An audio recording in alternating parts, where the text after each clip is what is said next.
This Chaitanya Bhagavata, it's so nice reading these pastimes of Lord Chaitanya as a youth and as a child. It's so sweet. So this is, we can read another section. This is section 5. It's Adi-Khanda, chapter 5. Eating the food of the pilgrim Brahmin. So, Ma Om Vishnu Padaya Krishna Prasthaya Bhutale Srimate Bhaktivedanta Swami Tinamani Namaste Saraswati Devi Gauravani Pacharni Nirvisesa Sunyavadi Paskitadi Saturni.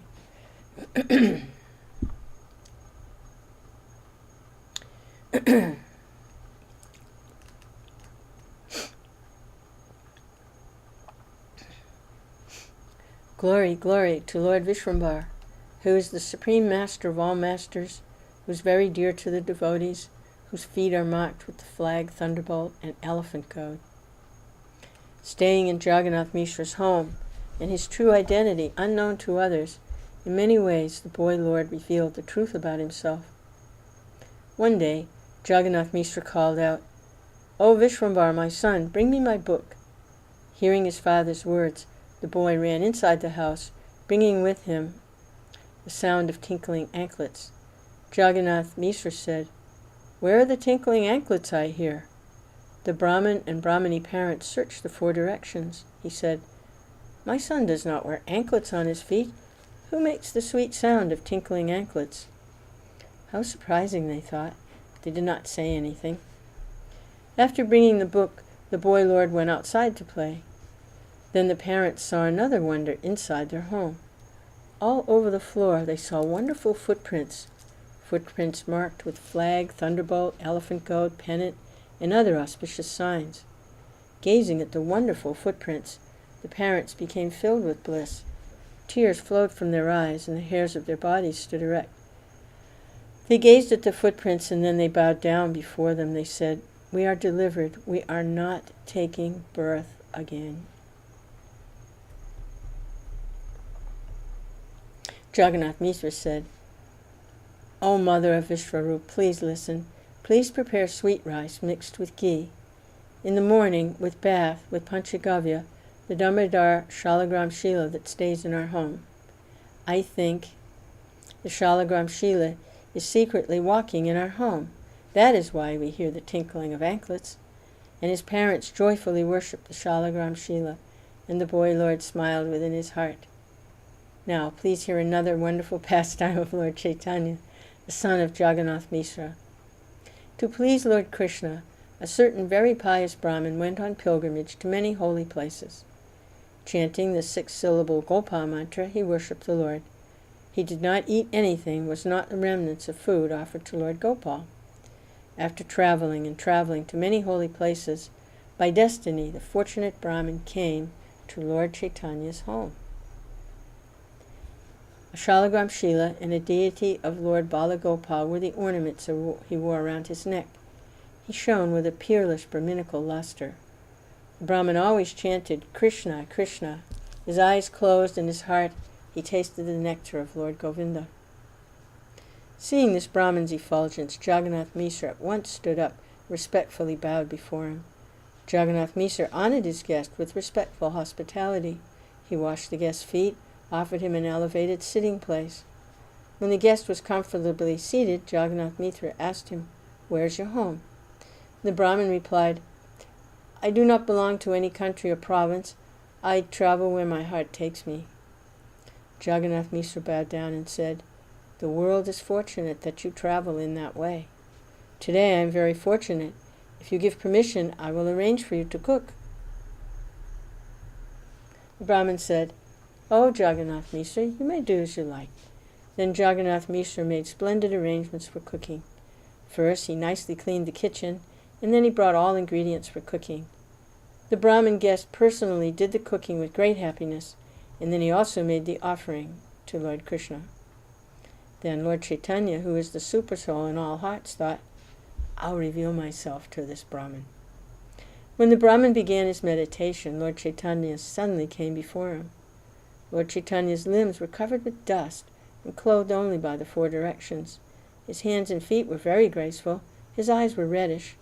Smiling, he took some of the Brahmin's food and placed it in his own graceful mouth. He ate one mouthful. Then he looked at the Brahmin. "Hey, hey!" the fortunate Brahmin called out. "This restless boy stole the food." Jagannath Mishra at once came. He saw smiling Lord Chaitanya eating the rice. Angry Jagannath Mishra wanted to chastise the boy and beat him. The anxious Brahmin guest stood up and grasped Jagannath Mishra's hand. Brahmin said, "Oh, Jagannath Mishra, look, you are a respectable and learned person. What knowledge does the little boy have? What will beating him accomplish? It is one thing to beat a person who can reason right from wrong, but if you beat this little boy, I will curse you." Jagannath Mishra unhappily placed his head in his hands. He did not lift his head. He did not speak. The Brahmin said, "Oh, Jagannath Mishra, do not be unhappy at heart. The Supreme Lord always knows everything that happens. Bring the fruits, roots, and other things that are in your house and give them to me. That will be my meal for today." Jagannath Mishra said, "If you accept me as your servant, then please agree to cook again. In my home are the ingredients for cooking. When you cook again, then I will be happy. All the family members also request, it's our wish that you cook again." The Brahmin said, "If it's your desire, I will cook everything again." Everyone was pleased by the Brahmin's words. At once, everyone cleaned the kitchen. They quickly made the arrangements for cooking, and the Brahmin cooked again. Everyone said, "The boy is very restless. He may spoil the offering again. Take the child to another house and keep him there while the Brahmin cooks and eats." Sachi Devi picked up her son and carried him to another house. All the ladies said, "Oh, Nimai, listen, why do you eat the Brahmin's food like that?" With a smile on his moonlight face, the Lord replied, "How am I at fault? The Brahmin called for me." Everyone said, "Nimai, you rascal, now that your caste is gone, what will you do?" "Who is this Brahmin? From what family does he come? Who knows him? Now that you have eaten his food, how can you keep your caste?" The Lord smiled and said, "I belong to the Gopa caste. I always eat food cooked by Brahmins." "How does a Gopa lose his caste by eating food cooked by Brahmins?" Speaking this word, the Lord smiled and looked at everyone. Speaking these tricky words, the Lord explained the truth about himself. Still no one understood him. They were bewildered by Maya. Hearing the Lord's words, everyone laughed. They did not try to conceal the thoughts within their hearts. Smiling and laughing, the people held the Lord in their arms. Whoever held the Lord floated in an ocean of bliss. The Brahmin cooked again. Then he sat down to offer the food to his deity. Meditating, the Brahmin made the offering to Lord Gopal, Balagopal. The boy Chaitanya, who was the super soul in everyone's heart, was fully aware of all this. Bewildering everyone, Lord Chaitanya slipped away unnoticed. Smiling and laughing, he approached the Brahmin. Unnoticed, the Lord took a handful of rice and ate it. Then the Brahmin saw him. "Ah, ah!" the Brahmin screamed. The Supreme Lord ate the rice and ran away.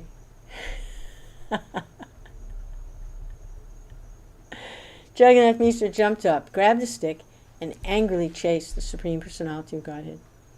Terrified, the Lord ran into a room. Screaming in anger, Jagannath Mishra followed him. Jagannath Mishra said, "See what you've done today. I'm learned and respectable, but to your mind I'm only a great fool. Who has such a big thief in his home?" Angrily speaking these words, Jagannath Mishra chased the Lord. Everyone tried to grab Jagannath Mishra and stop him. Jagannath Mishra said to them, "Let go. Today I will beat him." Everyone said, "Oh, Jagannath Mishra, you're noble and generous. If you beat him, what will happen to your saintly qualities?" "A child of his age is naturally very foolish. He cannot know right from wrong. Still you want to beat him. How will you teach him anything by beating him? You will not teach him anything in that way. Small children are restless by nature."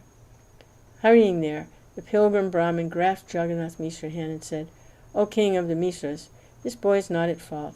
What is destined to happen on a certain day must happen.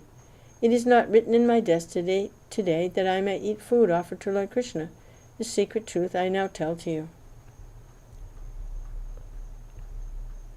Unhappy, Jagannath Mishra could not lift his face. Unhappy at heart, he placed his head in his hands. At that moment, effulgent Lord Vishvarupa came there. The highest limit of handsomeness rested on all his limbs. In the 14 worlds, no one was like him. A Brahmin thread rested on his shoulder. He was Brahminical power personified. He was Lord Nityananda, who had taken birth in a separate form. The truth of all the scriptures were always on his tongue. He always explained the truth of devotional service to Lord Krishna. Seeing this wonderful form, the pilgrim Brahmin became enchanted. He stared with fixed eyes. The Brahmin asked, "Whose son is he?" Everyone said, "He's Jagannath Mishra's son." Hearing this, the Brahmin happily embraced him and said, "Fortunate are the father and mother of such a son." Vishvarupa offered obeisances to the Brahmin, sat down, and spoke words that were a stream of nectar.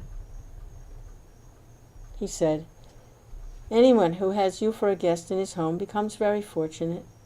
Your heart is filled with bliss. You travel here and there only to purify the world. I'm very fortunate to have you as my guest. I'm very fortunate that I made you fast. A house where you are made to fast will attain the fruit of great inauspiciousness." I'll read that again. "I am very fortunate to have you as my guest. I am very unfortunate that I made you fast.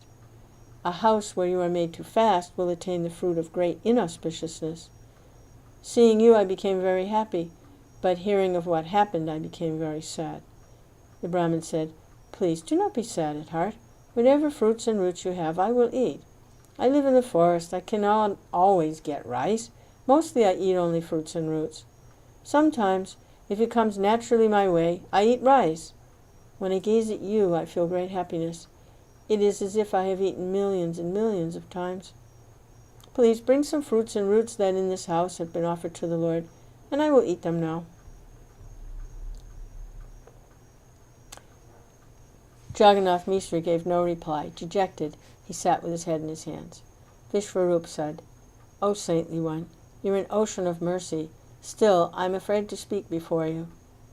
Saintly persons feel sad at others' sufferings and happy at others' joys. If you still have some strength left, you can cook an offering for Lord Krishna. In this way, my family's unhappiness will perish and we'll all feel transcendental happiness." The Brahmin replied, "I already cooked twice. Still, Lord Krishna would not allow me to eat. This much I understand. It is not written in my destiny that today I shall eat. Lord Krishna does not desire it. Why should I struggle to do it? One may have at home many millions of things to eat, but if Lord Krishna does not give the order, one will not be able to eat any of them." When Lord Krishna writes in one's destiny that a certain thing shall not be, then one may struggle millions of times to make it so, but one will never succeed. 4.5 hours of the night have already passed. Soon 6 hours will have passed. Is it right to cook so late at night? Therefore, I'll not make a great endeavor to cook. I'll simply eat some fruits and roots." Then Vishvarupa said, "It is not wrong to cook now. Cook. We will all be happy." Speaking these words, Vishvarupa grasped the Brahmin's feet. Everyone requested the Brahmin to cook. Gazing at Vishvarupa, the Brahmin became charmed. "I will cook," he declared. Happily chanting Hari, everyone cleaned the kitchen. Everyone hastily cleaned the kitchen and brought all the ingredients for cooking. Then the Brahmin began to cook.